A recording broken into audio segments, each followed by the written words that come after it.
নমস্কার। দেখুন, প্রশংসা শুনতে কার না ভালো লাগে। আমরা সকলেই কম বেশি চাই যে কেউ না কেউ আমাদের প্রশংসা করুক, সেটা যে কোনো বিষয়ে হোক না কেন। তো এই ক্ষেত্রে, অর্থাৎ সঙ্গীতের ক্ষেত্রে, গানের ক্ষেত্রে প্রশংসা শব্দটা যতটা ভালো, মানে যতটা ভালো লাগে শুনতে, ঠিক ততটা একটা নেগেটিভ ইম্প্যাক্ট ফেলে দেয় আমাদের ওপরে, যদি আমরা সেই শব্দটাকে সঠিকভাবে বুঝে না নিতে পারি। তো আমি অনেককেই দেখেছি, আমি কেন এই ভিডিওটা বানাচ্ছি, কারণ আমি অনেককেই দেখেছি যে ছোটোবেলায় হয়তো তারা খুব ভালো নিজেকে তৈরি করছিল, খুব ভালো গাইছিল, সেন্স খুব ভালো ছিল, কিন্তু যখন তাকেই 8-10 বছর পর শুনছি, তখন যেন মনে হচ্ছে যে না, সেই ব্যাপারটা আর নেই। ছোটোবেলায় যে সুরের দখলটা ছিল, যে লেভেলে পারফরমেন্সটা হচ্ছিল, সেটা হয়তো এখন গিয়ে কোথাও হয়তো সেটা পাচ্ছি না, মিস হচ্ছে। কেন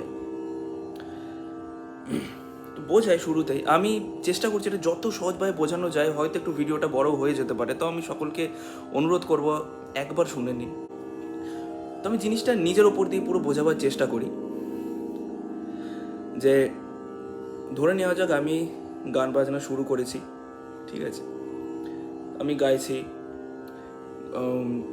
ক্লাসে গিয়ে গুরু আমাকে যেভাবে দেখাচ্ছেন, আমি সেইভাবে নিজেকে তৈরি করে সেই বিষয়গুলোর ওপর চর্চা করে গিয়ে আমি হয়তো নেক্সট ক্লাসে ডে বাই ডে আমি গিয়ে দেখাচ্ছি, ইমপ্রুভ করছি নিজেকে। গুরুজি হয়তো বলছেন ভালো হচ্ছে, আরও করো।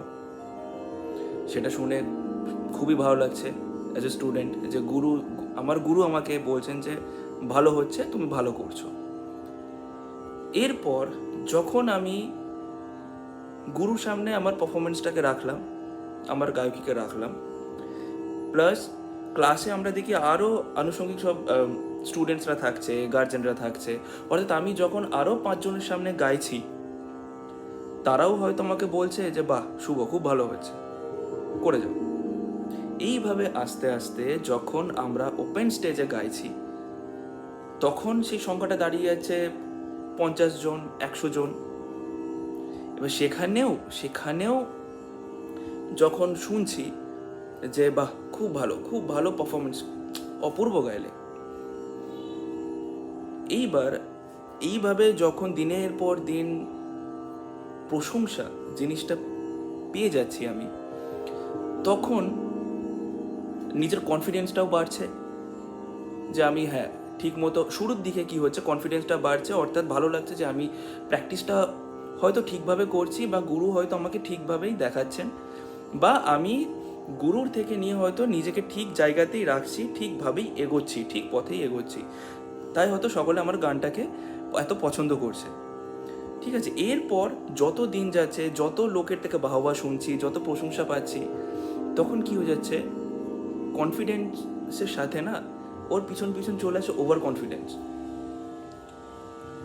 অর্থাৎ ধীরে ধীরে তখন এইটা মাথায় কাজ করতে থাকে যে বাহ আমি তো খুব ভালো গাইছি, এত অল্প বয়সে আমি এতটা উপরে উঠে গেলাম যে সকলে আমার গান পছন্দ করছে, কেউ আমাকে খারাপ বলছে না। বা হয়তো এবার কি হচ্ছে, আমার মাইন্ডটা ডাইভার্ট হয়ে যাচ্ছে পারফরমেন্সের দিকে। ধীরে ধীরে হয়তো আমি যেভাবে বুঝে খেটে সময় দিয়ে সঙ্গীত চর্চাটা করছিলাম, বা রেয়াজ বা প্র্যাকটিসটা করছিলাম বাড়িতে, সেটা না অটোমেটিক্যালি কমতে শুরু করে দেয়। কারণ তখন মাথায় ওইভাবে স্ট্রাইক করে যে বসে আছি, কোনো কাজ করছি, শুয়ে আছি, ঘুমাচ্ছি, যাই ম্যাক্সিমাম টাইম মাথায় ওটাই কাজ করে যে বা আমার গান সবাই অ্যাপ্রিসিয়েট করছে, পছন্দ করছে, এবার আমাকে এইভাবে চলতে হবে, ওইভাবে করতে হবে, এইসব চক্করে না, অর্থাৎ ফেমাস, আরও কীভাবে ফেমাস হওয়া যায়, আরও কীভাবে লোকজনের কাছে জনপ্রিয়তা পাওয়া যায়, এই সব কিছু ভাবতে গিয়ে কোথাও না কোথাও হয়তো সেই প্র্যাকটিসটা ধীরে ধীরে ধীরে ধীরে ডাউন হতে চলে বা কমে যেতে পারে। এখন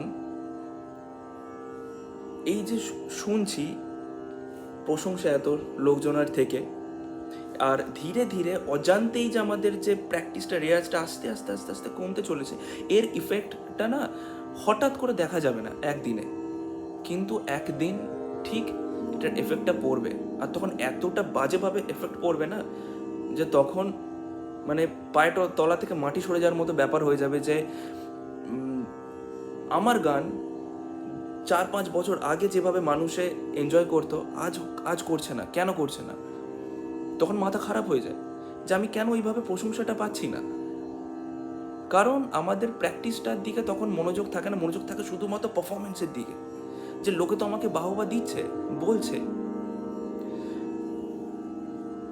আমার গুরুজি শ্রদ্ধেয় শ্রী সৌমেন ভট্টাচার্য মহাশয়জি আমাকে সবসময় একটা কথা বলে যে শুভ, যদি কোথাও গাইতে যাচ্ছ এবং গাওয়ার পরে লোকজন এসে যদি তোমাকে খুব বাহবা বা খুব প্রশংসা করে না, যে তুমি খুব ভালো গাইছো, সেটা শোনো, শুনে এক কান দিয়ে শোনো আর এক কান দিয়ে বার করে দাও।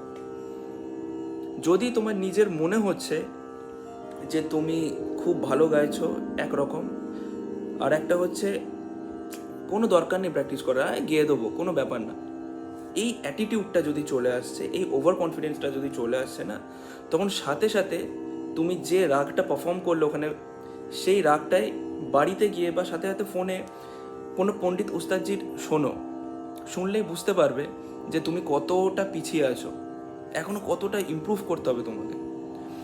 প্রশংসা শুনছো, নিচ্ছ, ঠিক আছে, কিন্তু সেটাকে একটা শিক্ষার্থীকে সবসময় মাথায় রাখতে হবে যে হ্যাঁ ঠিক আছে, আমি পারফরমেন্স করলাম, আমার গান ভালো লেগেছে, এরপরেও যাতে আরও ভালো করতে পারি তার দিকে নজর দিতে হবে। আমরা এটা ভুলে যাই যে যখনই আমরা একটু সাকসেস পেয়ে যাই, তখন আমরা সে বিষয়টার ওপর আর খাটতে চাই না। এটা ভুল ধারণা।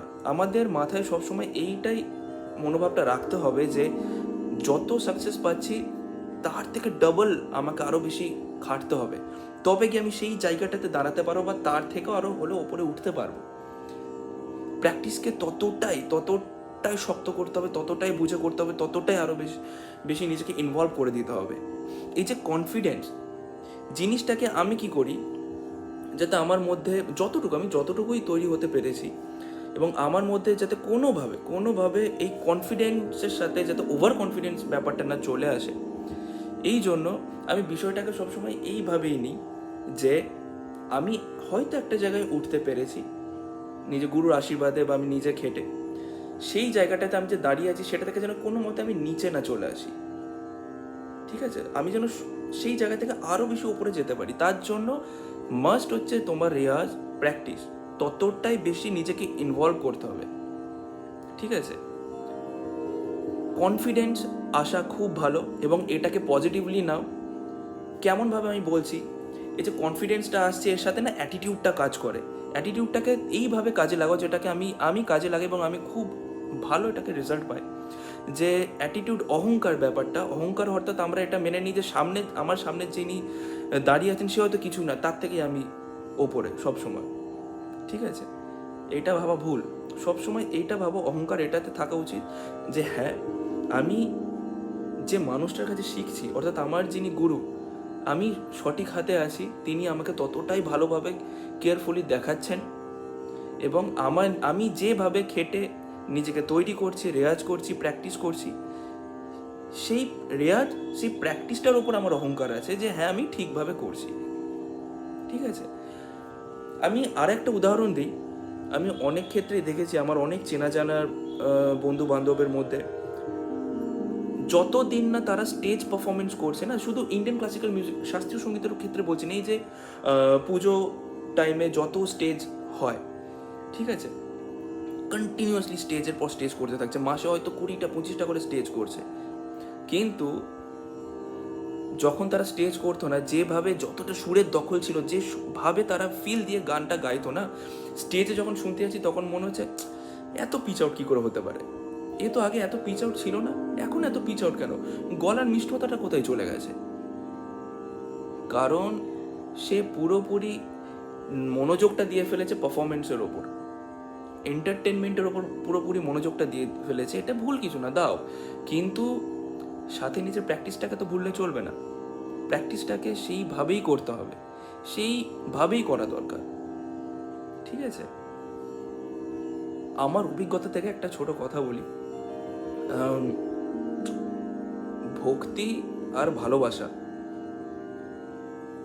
মা সরস্বতী, মা লক্ষ্মী, ঠিক আছে? মা সরস্বতী যার প্রতি আমার ভক্তি আছে, আমি যেটা মেনে চলি, ভক্তি ভালোবাসা দুটোই আছে, ঠিক আছে?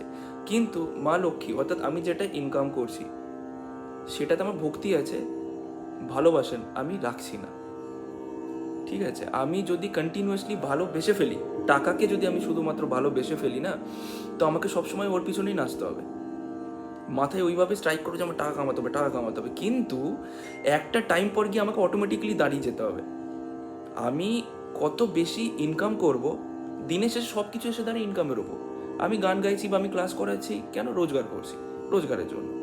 এটা এটা সবার মাথাতেই চলে, এটা ভুল কিছু না, কিন্তু আমার ইনকামটা বা আমার রোজগারটা আরও কত বেশি বাড়তে পারে তার জন্য আমাকে নিজেকে তো ততটাই উপরে, মানে আমার প্র্যাকটিসকে তো ততটাই আরও উপরে তুলতে হবে, আরও প্র্যাকটিসকে ততটাই আমাকে স্ট্রং করতে হবে, ঠিক আছে?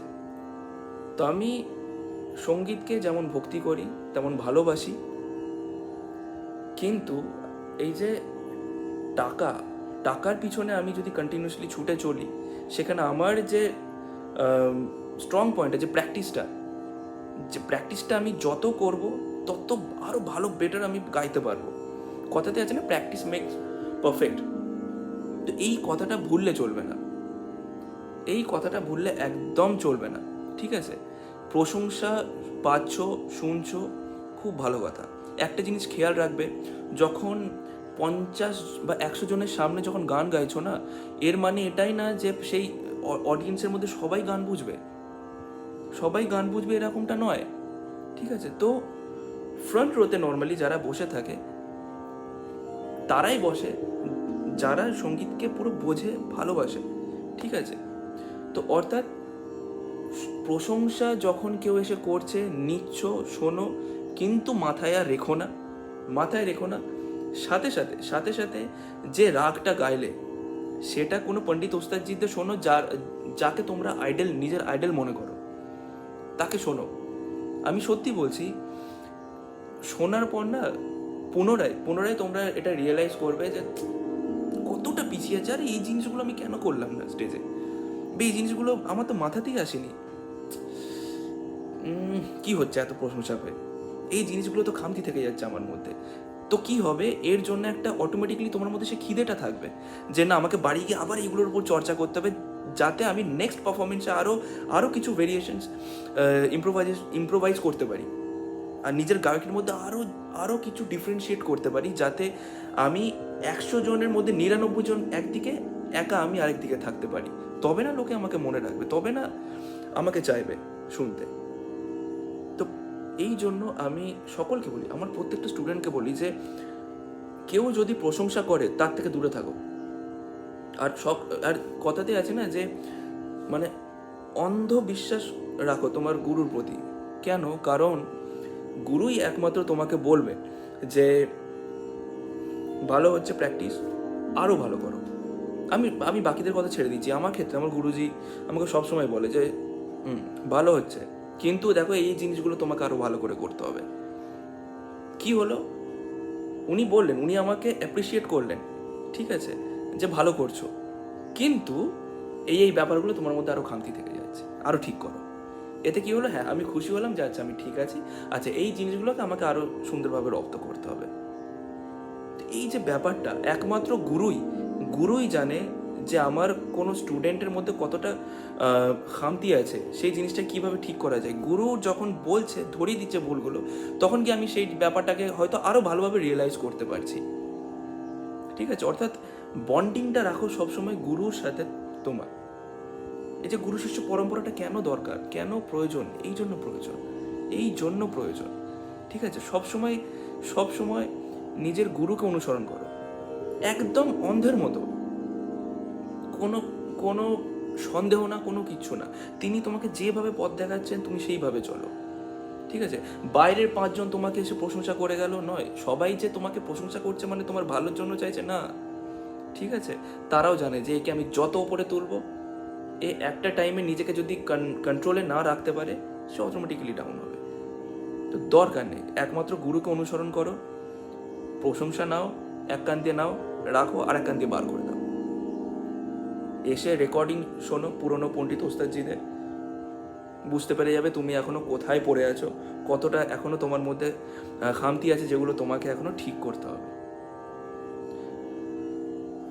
যতটা পারলাম আমি এটাকে বোঝাবার চেষ্টা করলাম, ঠিক আছে, কিন্তু আমি আমি অনেকেই দেখেছি, অনেক ক্ষেত্রেই দেখেছি যে ছোটবেলায় বা যখন তারা গান শুরু করেছে তারা নিজেকে এত ভালোভাবে তৈরি করছিল না, কিন্তু ওই একটা টাইমে গিয়ে না টাকার পিছনে ছুটতে গিয়ে নিজেকে শেষ করে ফেলেছে, আমাদের আমাদের গায়কদের জন্য না এই জিনিসটাই মেন। এর ওপর এত এত টর্চার কেন, এত অত্যাচার কেন? একে একে আমাকে ঠিক রাখতে হবে, তবে গিয়ে আমি আরো বেশি বয়স কাল অবধি আমি নিজেকে রাখতে পারবো, শক্ত করে গাইতে পারবো লোকজনের সামনে। খেয়াল রাখো এইসব ব্যাপারগুলো। ধন্যবাদ।